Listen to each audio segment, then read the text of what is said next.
Okay, I'm gonna go get everybody fed. We'll start. I'm gonna get water first. Okay, everyone, I am just getting my coat on.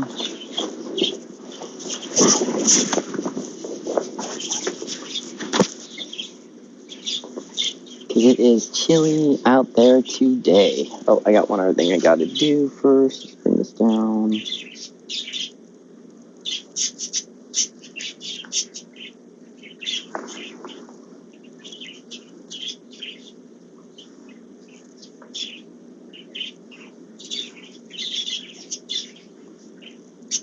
Perfect.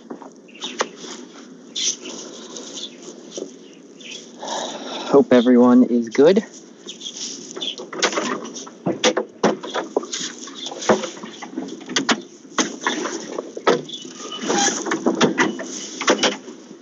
I know I'm going to have a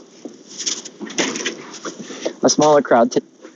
I am doing this at the same time as Owen, but it's chicken feeding time. So no harm, no foul. As you can hear, it's kind of crunchy. It's been kind of spitting that rain, that mix between like a rain and sleet and a rain and snow all day today.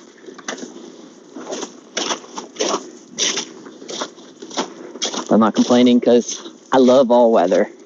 I do have to run out in town later, which is going to be a little nerve-wracking, which I actually might live stream just because it's an afternoon show, and I think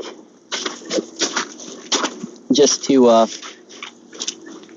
have more conversations with folks as we're heading out. So I might end up doing that. If it looks like it's going to be real bad, we're just not going to go out. So that'll be a decision that we make at that particular point too.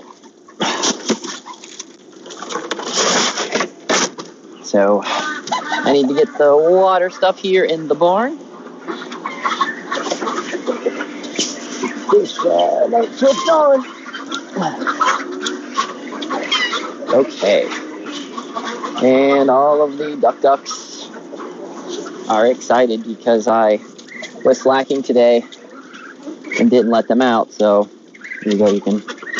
All the ducks going outside to play.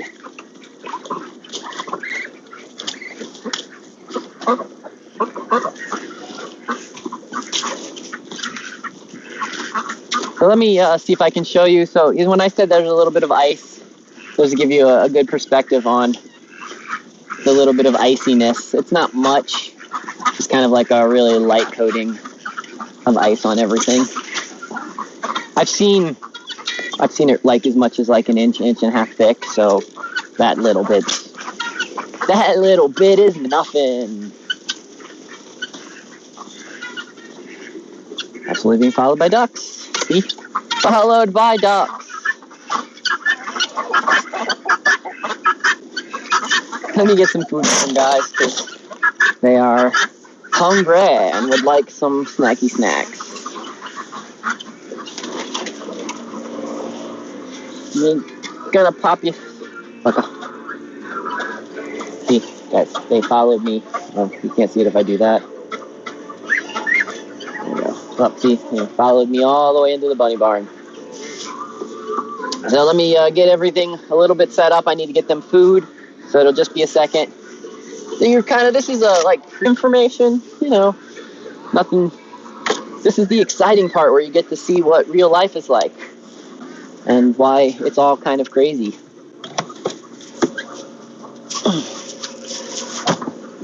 Hey, ducks, come on, let's go outside.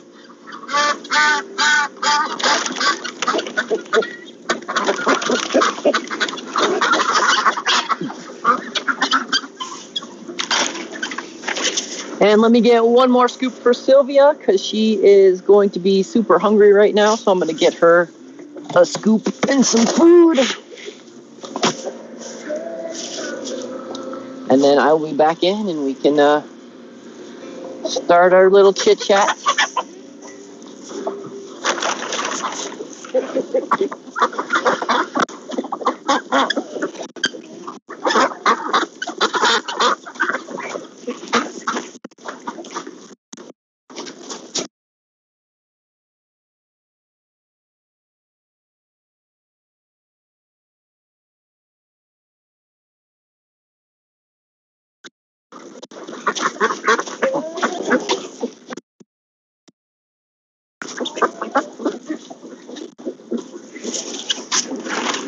Okay, guys. So, hope everyone is having a wonderful day. Pause for just a second. Make sure we're streaming well. That's the one thing I want to check. And we are.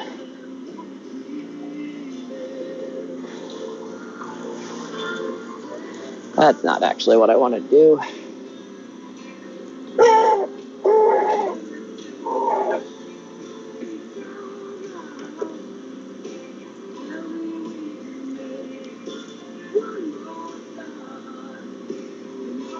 Perfect. Back to where I want it to be. So it's a chilly one today. I don't know what the temperature says. I can't quite see it in the corner. But it's, let's just say cold. I think it's a lot colder than I'd like it to actually be right now. And not that I'm actually even complaining about cold temperature. It's just, I got some stuff to do, and it'd be nice if it was a little bit warmer. But that is life, and there's not a whole lot we can do about it because right now I can't control the weather. And we'll use that as the starting point to today's episode about climate change. So, I'll straight off start off is that I do believe in climate change. I do think climate change is real. I just don't believe it's caused by humans. I think the sun, natural cycles, stuff like that are what is affecting our climate and why we were seeing such drastic extremes. And I am seeing drastic extremes. I am seeing things in temperature swings that even when I look in historic data, I'm not seeing these kind of swings written down, at least in the last couple hundred years. I have data for where I live that goes back about 200 years from journals and diaries and weather stations. And I mean, the weather is already here really crazy, but I'm not seeing these in the journals and such. I'm not seeing these super high swings that I've been observing this last 2 years.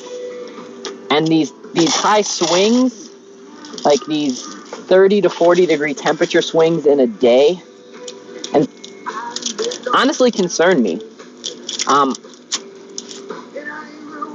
And I know this is anecdotal because I'm talking about me, and maybe it is because of the chemtrails or because of other things that's being manipulated, and they're just doing it to particular regions. So I'm perfectly fine with that.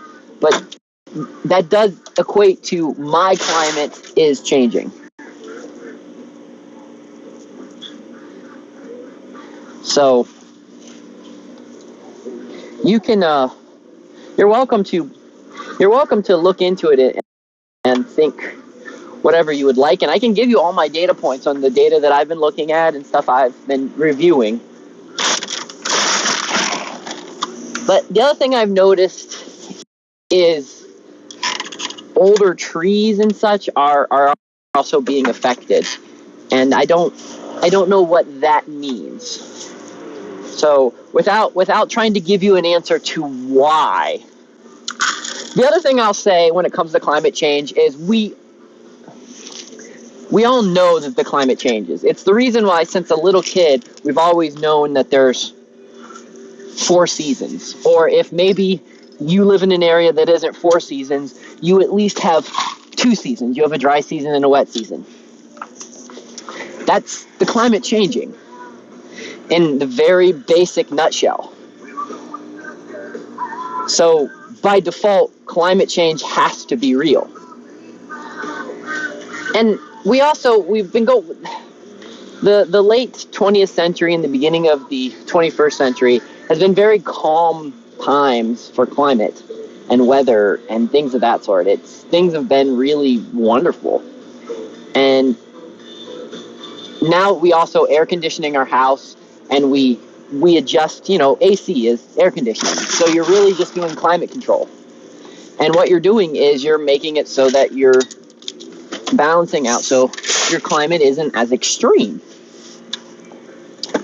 And I think the problem with that is it tricks a lot of people's minds to think that things are supposed to stay similar, or that the weather is not supposed to do big swings. And it can do big swings, absolutely. All I'm simply pointing out is, through my observation, I'm seeing big swings in a very shorter period of time than I've seen in the past. And that is affecting the way I grow plants. That is affecting some of my wildlife. That is affecting my bees. And I know it's not the only thing that's affecting my bees, but it is definitely a factor. I watched a colony collapse last year in a day.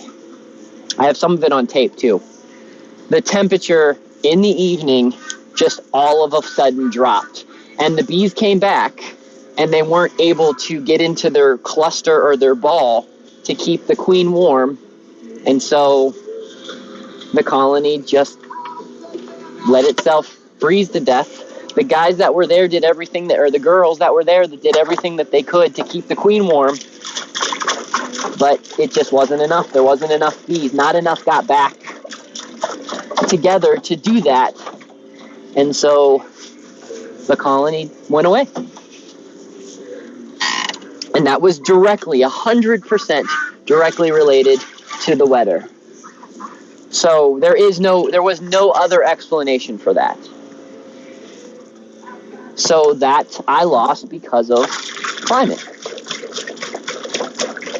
Because I've seen bees, it's been negative. It was negative, let's see, what Dakota got last year. It got all the way down, I think, to -9 for a long period of time. And those same bees I'm telling you this story of were just fine.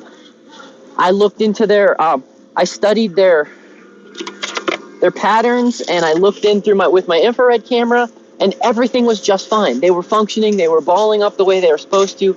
They were doing everything right. But that day in early spring, just knocked it out. And it knocked out what I would consider a strong, healthy colony. Because prior to that particular point, they were jack full of bees. And if I include the picture or the video later, you'll be able to see just how insane it was. It's been so cold sometimes that, certain chickens, their eggs have frozen if they weren't sitting on them right away. And that is something that I thought was really interesting. And there's a lot of naysayers that think, well, bees, we've had bees for millions of years, or we've had bees for all these times, so they can't be affected by climate change. They'll be able to survive. But the truth be told is we've been genetically modifying and genetically engineering and breeding bees for such a long time that we've maybe possibly bred out some of the good genes that help them survive this. Or we've had such a stable environment for so long that they haven't turned back on. We need a couple generations. They haven't turned back on those particular genes that help them survive the colder extremes. So so this next year, because I've lost quite a few of my bee colonies again this year because we've had another crazy extreme temperature swings. So I'm going to actually have to do something. I'm going to have to make a major decision next year when it comes to bees. I'm going to be building a bee barn so that the bees are not exposed to the temperature extremes as much.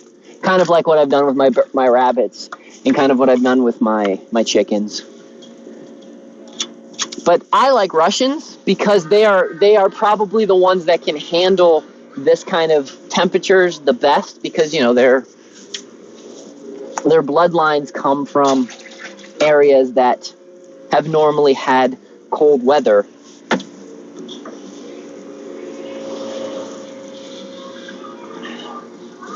Give me a second, I want to make sure I got everybody water and food in here. I believe I did. I just don't like to forget. Okay, so yeah, it's one of those it's one of those things that I get into conversations with folks, and because everything's so politicized, and people are so big on arguing and yelling and things of that sort. When I try to point out an observation that I have, and I only trust my observations because that's what I know and what I can see, and I'll listen to other people's comments and I'll listen to other people's advice because I'm all for listening to other people and correlating with what I know. But a lot of times we're all going to have something a little different. And, again, I don't expect you to listen to everything I say. And just because I know that this is what happened to my bees, there could be other factors that have weakened them through. It's just not as obvious for me as I'd like it to be. I'll put it that way. If it was other things other than that extreme drop in temperature over that short period of time. The other thing is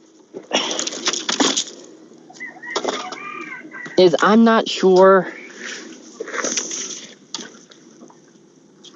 about if climate change was extreme and real. And this is the part that always gets to me. If climate change was extreme and real, and they couldn't find a way to profit off of it, I don't know how many scientists are left in this world that would actually straight up tell us and make sure that we knew that is what's happening. I mean, I think there is some, and I think that's why you see things like Tony Heller, and Adapt 2030, and folks like that are Ice Age Farmer. That's another good one. Those three folks, they do a good job of really trying to get some truths out there and letting us know what they think. But other than that, I talk to a lot of my friends that are in science and do science stuff, and way too many of them toe the line is what I'm trying to say. And I don't know why that is. I don't know why these folks that I've known a good portion of my life, why they will completely disagree with me and get angry at me when I talk about, I don't believe that humans are the main cause of climate change, and why I don't believe in, human-caused global warming. But, I'll also be one of the first to admit that I think deforestation is horrible. I think having all this asphalt everywhere and the urban heat sink, I do think that is definitely affecting things. I think chemtrails are absolutely horrid. I think cell phones, I think light pollution. You can find me on a lot of subjects that I'm not a laissez-faire capitalist. I can see the usefulness of regulations in certain things, but this conversation, it's really hard to have. Yes, exactly. Pollution is bad, Stu. It's one of the things that I don't know. It seems so hard for people to grasp. They want to argue. They want to make it more complicated than that, and they want to say, oh, well, you believe this, you're a lefty, or you believe this, and you're a free market capitalist. And I'm just I just don't want people to do bad things. I don't want you to piss in my Cheerios and then tell me that it's good for me. That's what I don't want. But on the same aspect, I don't want the government to regulate my Cheerios so that they can float and piss. And that's kind of what the Green New Deal and some of the other government regulations do. It's well, we made a type of Cheerios that functions very well in piss. And I'm I don't want that. I just want good Cheerios. Yes, exactly. That's such a good point, Stu. Climate change and pollution are so nowhere near each other, but we always We always see the media saying that they're one and the same. They make them interchangeable. And it's so that we can't have honest conversations. It's so that they can do silly things.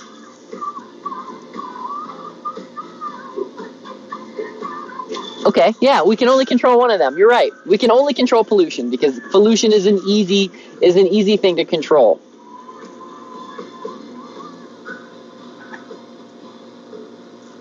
Radio underwriters for basketball 6.7 I don't know if I agree with that statement. I think it is my job to fix the world. If I can make things better, then shouldn't I? Like, as a good person, as a person that wants to see everyone have a better life, then shouldn't I be doing everything I can to make things better, or to at least inform people to make the best choice that they possibly can? And I think there's a difference between fixing and forcing. I don't think it's my job to force someone to live a better life, but I do think it's important for me to tell someone how to live a better life and to make sure that whatever they're doing isn't ruining the quality of my life or someone else's. So kind of in the non-aggression principles.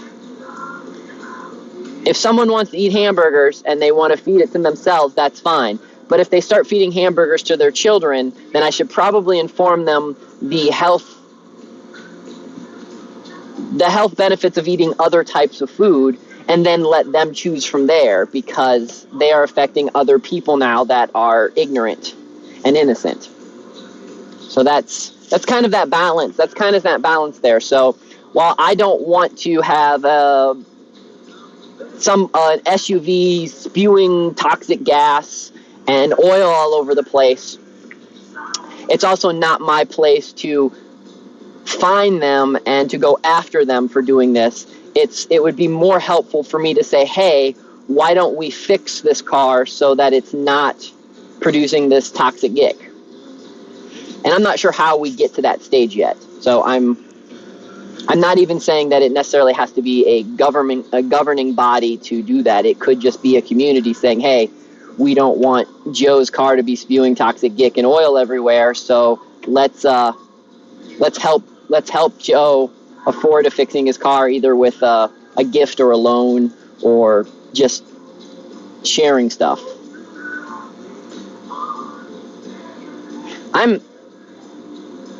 There is some subjects that I will definitely fall more on the left side. I will let people know that very clearly. I do think that I view the world as more good than bad. And I think that there's a lot of stuff together we can accomplish. That being said, I'm not so ignorant to believe that everyone is good, and there's a lot of bad actors out there, and there's a lot of people that will take advantage of people that are doing really good. So that's a very important part in the mix of things as well to keep in mind. I'm going to grab the phone because we're going to go continue on. I need to get some water. Do a quick little spin here. Going to head on out to get some water.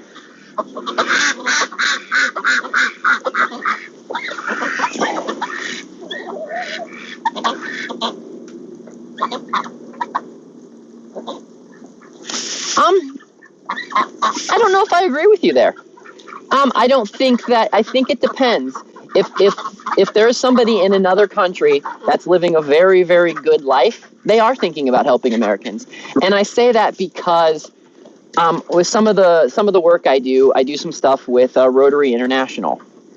And Rotary International, there was some folks from Australia and some folks from, it wasn't Italy, but it was another Mediterranean country, and they were genuinely concerned about the opiate crisis here in West Virginia, and they were trying to figure out ways that we could deal with it, and talking about ways to set up fundings and to try to help the folks here with whatever they felt was the best means that they could provide. Now, if you're going to say some of the smaller countries and stuff like that, maybe not. But then I also know some individuals, because I do a lot of work with some different people in Africa, Africa. And some of these folks in Africa don't have running water. They have a smartphone, but that's a whole different story. But they don't have running water. They don't have a lot of stuff. But when I ask for advice and I tell them about like things that we're trying to accomplish here with these composting toilets, these vermiculture toilets, and then I need advice, I see a genuinely concern out of some of these people on what they can do to help and how they can make someone in America's lives better. And maybe they don't understand the kind of poverty I'm talking about, which would not actually be considered poverty to a lot of them. But I think that they really just want to be, people do want to help and they want to do what they can. It's just a lot of the really good people, they just can't. They don't have the means.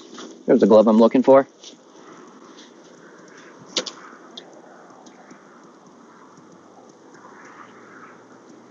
Yeah, no worries, dude. It's cool. I like that you're adding prompts and you're giving me things to talk about.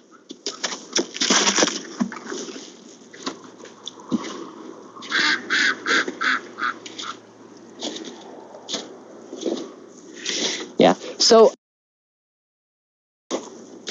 and I get Monkey, I actually get what you're saying. There's the Americas to a lot of the other developed countries. They kind of expect us to be the ones to give and not be the ones to be helped as often. So I respect your view completely on that one. But I don't think it's just as simple. I just don't think it's as simple as that. So that's why I still have the belief that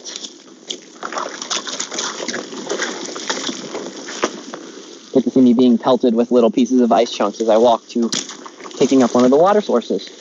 So that's actually why I have the opinion that I have. And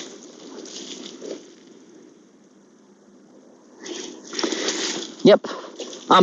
We'll go back to the chickens in just a few minutes. If you since you're on Mixer, you can see them on the other screen. I think the other screen's still up. Yeah, chickens live. So, and our ducks and guineas. And right now I'm getting water for them. So if you guys want to, I'll flip over the camera. And right now I have to bust through the frozen water because I'm lazy and don't feel like going in the house.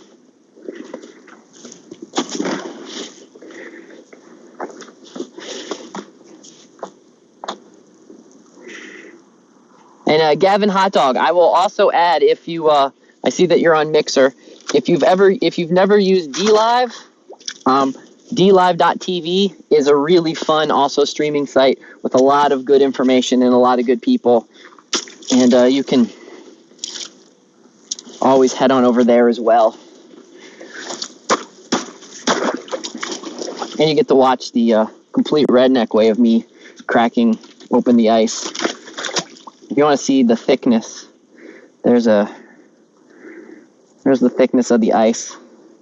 It's about a little bit more than one knuckle.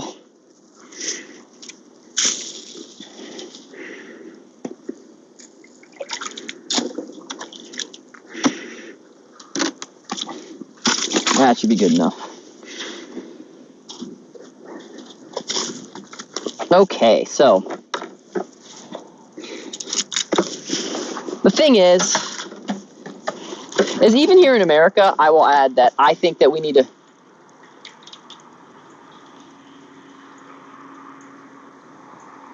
No, I get it.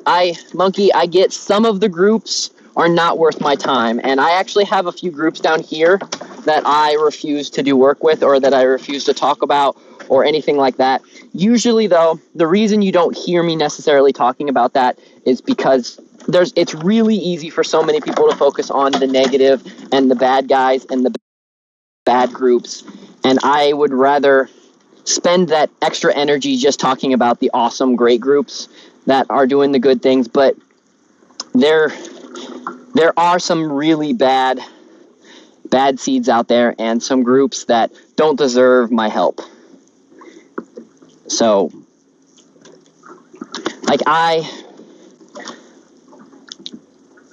tried to work with some groups down here, and I was going to give them some clothes and find some ways to donate clothes to them so that like they had clothes for the different seasons, or they would work with groups that if they lost, because a lot of people's houses burned down this time of year. And so I was truly trying, this is about 3 or 4 years ago, I was really trying to work with some people about being able to have clothes for kids and adults and old folks and people that just lost their house. So I would ask about sizes, and I would launder the clothes, and I found people that would launder the clothes. I even found one of the laundry places that said that they would, any of the clothes that needed to be dry cleaned, they would dry clean and such the clothes that way too. And it was, it was really cool. But this group got mad because I wasn't giving them new clothes or in-style clothes. And they're just like, well, we want new in-style clothes. And I just had to stop working with them, and I had to stop talking with them, and I just had to talk to other people or work on other things, because I felt that they felt very entitled to me. Like I was taking time out of my day to really just help other people, and they did not accept that as good enough. So yes, when you talk about horrible people that's just worth giving up on, they're there. But with the exception of maybe a few stories I'm going to tell just for anecdotal purposes, I'm not really going to cover that too much.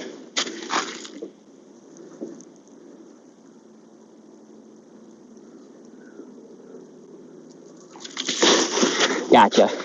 No, Monkey, I think it's good sometimes, because I know my biases and I know what I forget to talk about. And so you bringing up things like that, and if I occasionally talk about it just randomly, I think that that's fine. I just need to make sure that I'm not always harping on the negative, because if I harp on the negative too much for myself, it'll also make me feel hopeless.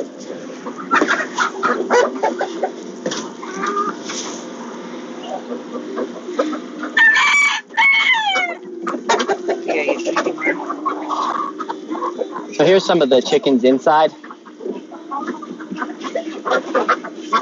And the reason why some of them are in cages and some of them are just running around free ranging is the ones that are in cages are our Bantams, and they're the ones that go outside in our chicken tractors.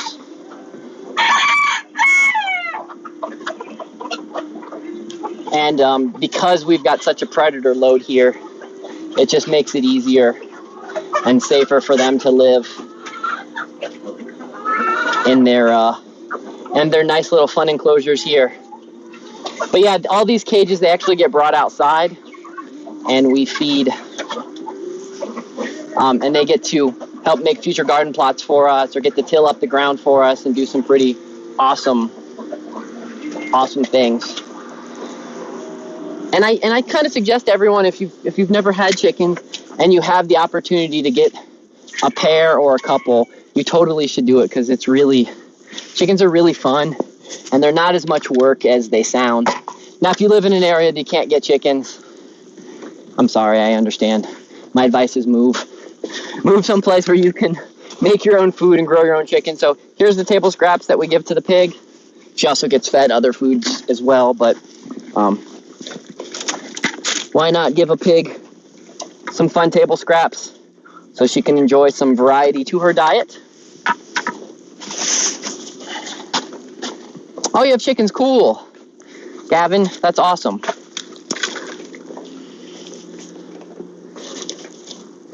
How many chickens do you have? Yes, that is my pig named Sylvia. She is a 600-pound piggy pig, and she does a lot of yard work, and she is a farm hand here. So.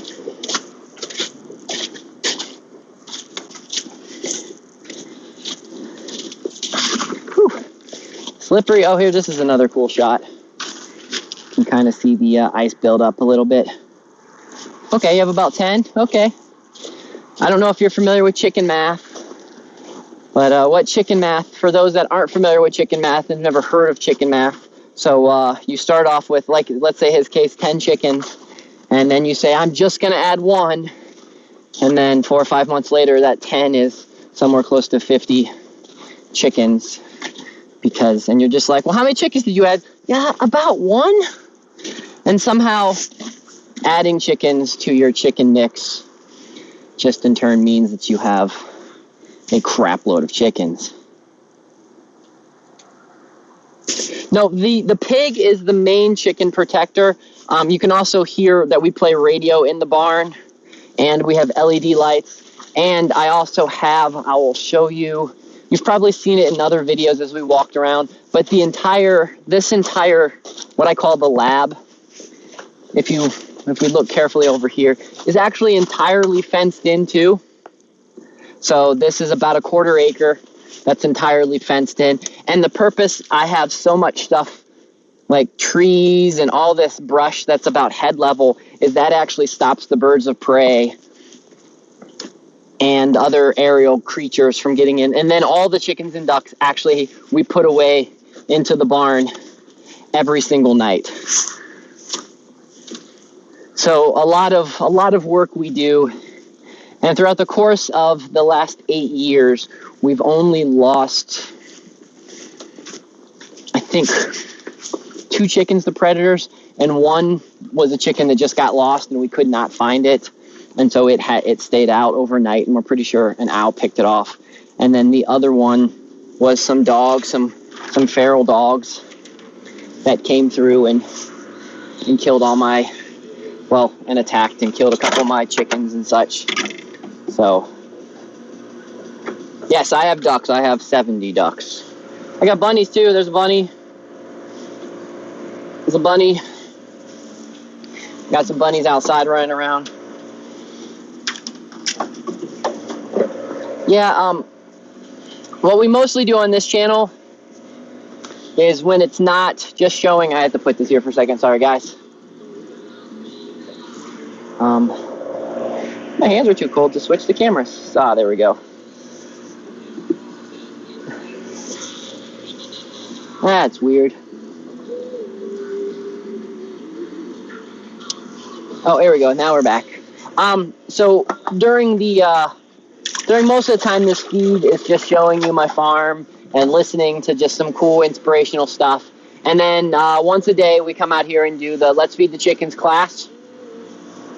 And then occasionally we'll do some other talking about homesteading, talking about off-grid farming, talking just about cool stuff that's out there to talk about. And the links that you see are actually to my nonprofit where I teach people sustainable farming, and there's a bunch of free stuff on there that you can get on there and like learn how to make your own apple cider vinegar, kombucha, grow mushrooms, shiitakes, raise ducks, raise chickens. And I also just have it set up so if anybody has any questions, you can just zip me off emails or hit me up on one of these services, one of these streaming services, and we can chit chat and I can help you with some advice. If you have chickens, I will add this. This is the best piece of advice that I know. Dandelions are a great dewormer. It also keeps them nice and healthy. So I would say it's kind of important to make sure that you always have some fresh dandelions around, or at least during fresh dandelion season. Let the chickens and such eat as many of them as possible. If you have chickens and you're able to put them inside, if you have LED lights, and preferably colored LED lights, not just white, if you have LED lights set up, you can you'll get a better egg production then. If you don't want to buy eggshells for your chickens, you can, or if you don't want to buy clam shells and oyster shells for your chickens, you can take your eggshells, you can bake them at 350 for a few minutes in the oven. It kind of sterilizes them, and then you can add that to the mix for them for snacks and meals. That's a good way to do that as well.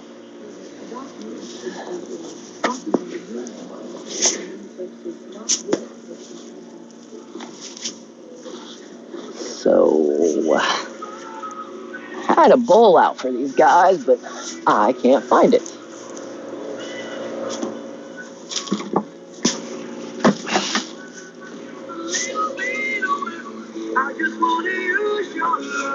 Yeah, oyster shells and oysters are spectacular. I just don't. That's an expensive buy for me, and I don't have easy access to them. So I just do the eggshells.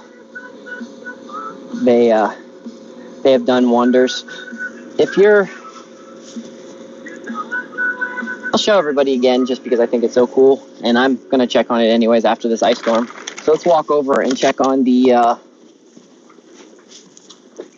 We're gonna check on how the shiitake mushroom logs are doing. I'm actually purposely leaving them outside. I actually want those shiitake mushrooms to freeze and then to start shriveling away, and then I'll be able to actually collect them and be able to dry them more efficiently. So that's why I'm actually leaving them on there. I'm also leaving the one on there as an experiment to see how long they can actually stay on a log, because I think it's all kind of interesting, because I get people to ask me questions like that. So there is the shiitake mushrooms covered in ice and snow. So actually, or they're just, it's a natural freezer. It's just preserving them. You can look at it like that too. So.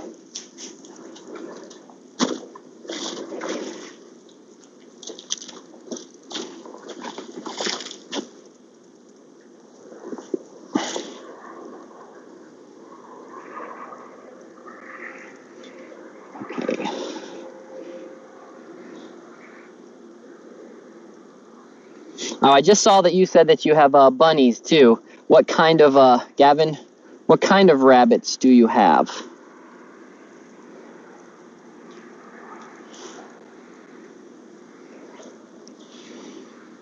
I have what I call homestead rabbits. They're the Mavian homestead rabbits. They're a meat and fur rabbit, but they're also just a really good breeder. And then I also have some lion heads. And then in the house, our house rabbits are English lops. It's okay if you don't know what kind of rabbits you have. If you just have rabbits, that's cool too. I understand. It took me a long time to figure out. Like, that's what I call my homestead rabbits, or my Mavian homestead rabbits. Yes, those mushrooms are shiitake mushrooms. They're one of the mushrooms that the Japanese use to counteract cancers, and they're very good for you. Those mushrooms, they're just spectacular, and they're fairly expensive in the grocery stores. I mean, they're not like super expensive, but they definitely are more expensive than like white mushrooms or oyster mushrooms. And if you do it yourself, once you seed the logs, it takes roughly about 6 months to a year to get a yield, but then you'll get a yield every year, or if you play the trick that I have in my instructions on the Shiitake Mushroom Workshop, you can get it to give you a yield every 3 months, but it does take a little bit of work to get them to yield you every 3 months.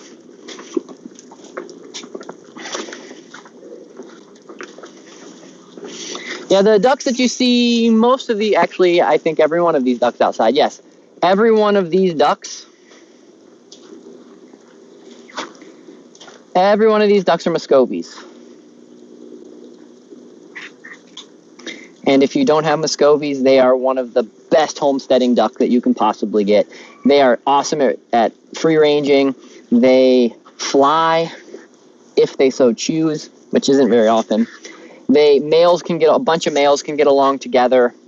They're great egg layers. If you're someone that wants to eat ducks, they're a good eating duck. And they are great mousers. They do a great job of keeping mice and snakes and, I want to grab that thing too, mice and snakes and other things like that away. And the parents are fairly protective of the young. And then once the young get old enough to wander around like this, the entire flock does a good job of protecting them. So like there's two, that guy right there, there's two big ones there.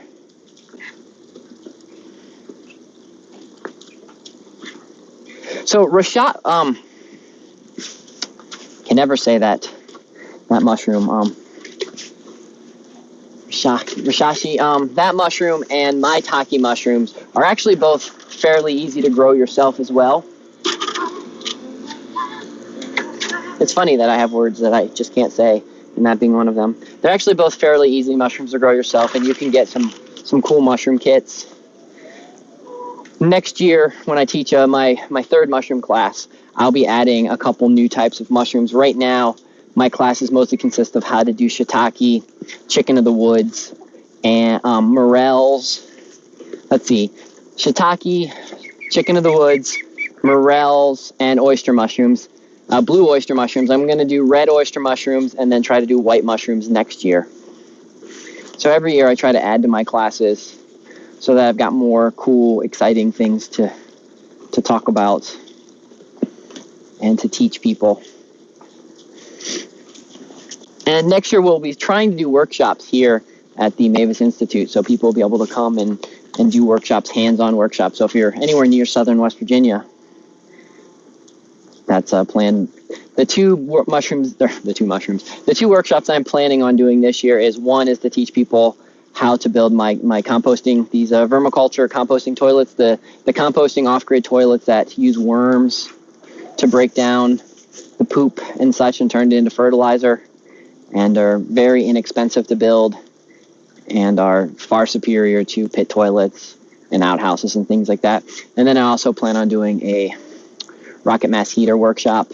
And if you see sometimes on Sundays, I'll play the rocket mass heater class. I probably won't do it this Sunday because I've done it the last couple Sundays in a row. And it's a long, I have all the video series, and it's a long class. The video series I have is about 12 hours.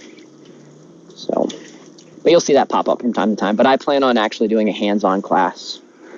And then also in the near future, in the coming years, I want to do a straw bale house. I want to build a straw bale structure here. I think I'm going to use it as an office. And then I want to do cob building. So those are the things that I plan on doing here in the very near future. And during the warmer months, now that I got this the Streamlabs figured and understand, I'm going to do some more hands-on stuff with, like, when I add my bees this spring, because I'll have to buy some more bees, and when I add the bees into the thing, I think I'll live stream the entire bee process and how I do that, and when we do gardening, and I'll just do a bunch of stuff throughout the course of the spring. And I've mentioned this to some other people, and this is also to everyone that's watching any of my streams. If you send me your contact information, or you get a hold of me through one of the ways, I have a Discord channel and such. In the spring, I plan on sending everybody out some seeds. So if there's any seeds that people are looking for, or some weird stuff, as a thanks for everybody watching my channels and subscribing and all that kind of stuff, I'm just going to mail out a variety of seeds so that people can try to grow some different stuff. And if you have a preference or you have a restriction because of where you live, we can have those conversations. But I think it's just fun for everyone to get their hands dirty a little bit and grow some stuff.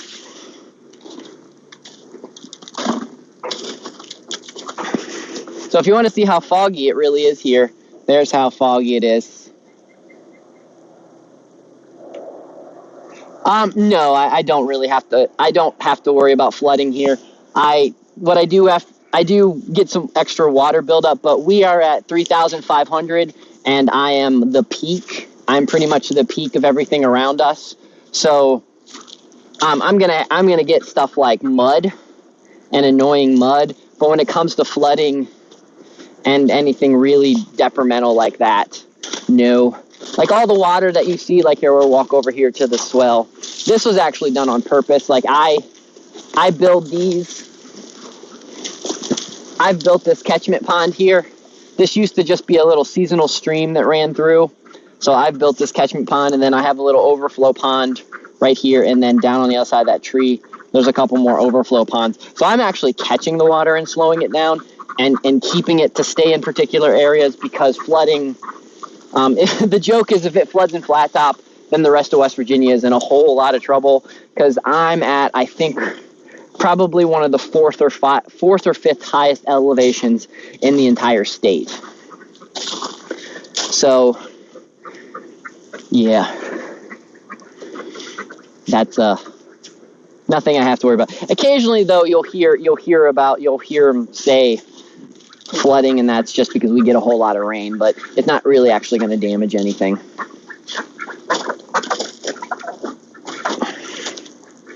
Okay, I gave that bunny, let me cover this bunny back up.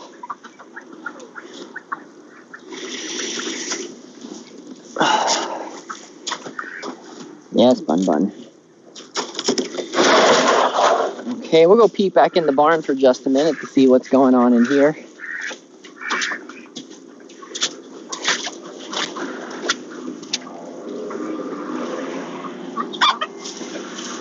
Or for those that are interested, so this barn that we're in right now, it's called the Kuppenheimer, and it is built entirely out of wooden pallets.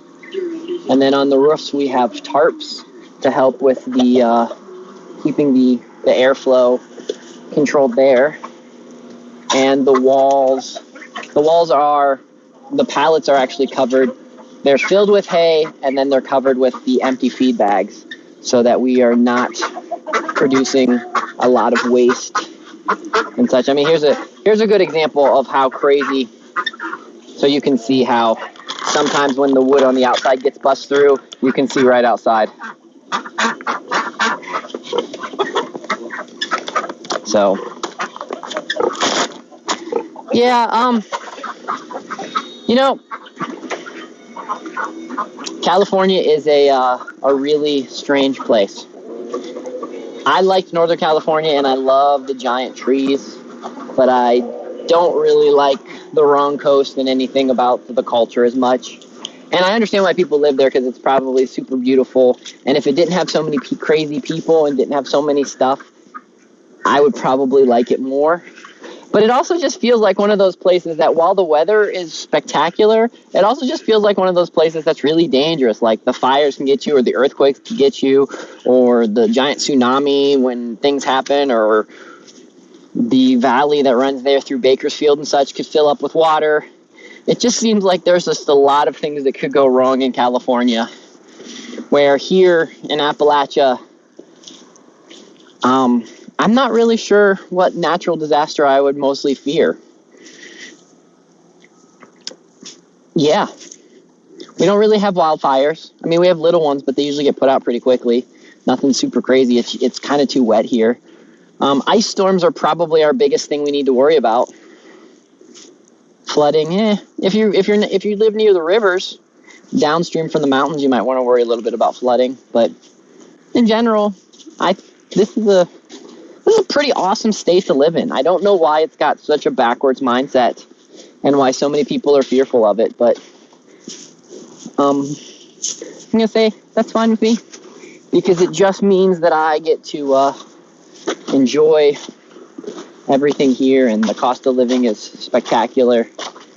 And I have to give up some of the niceties of living in a city, but that's why sometimes it's nice having things mailed to me and getting cool things in the mail, so I can order those if you listen.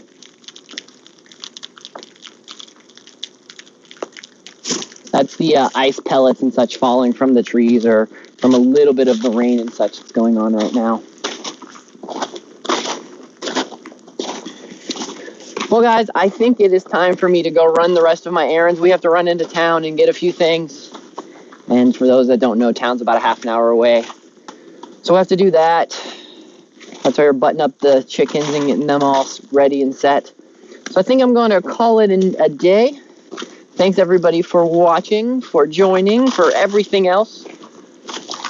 I really enjoy every day going and feeding the chickens and chatting with you guys. It's a great time. So, till next time, I will see you guys later. And anybody that's new, you'll see that this will actually pop right back up. It'll just have a different name, and I just usually keep the stream going 24/7 so that the folks can keep watching the farm. So, till later, I will monkey. Wonderful talking with you again. Gavin, it was wonderful meeting you. Stu, thanks for jumping in and chit-chatting. And to everyone else who was just lurking, thanks again. It's the Baron, Justin, and Dr. Firefly. That's all the things I go by. You guys have a wonderful rest of the day. Till tomorrow. Adios.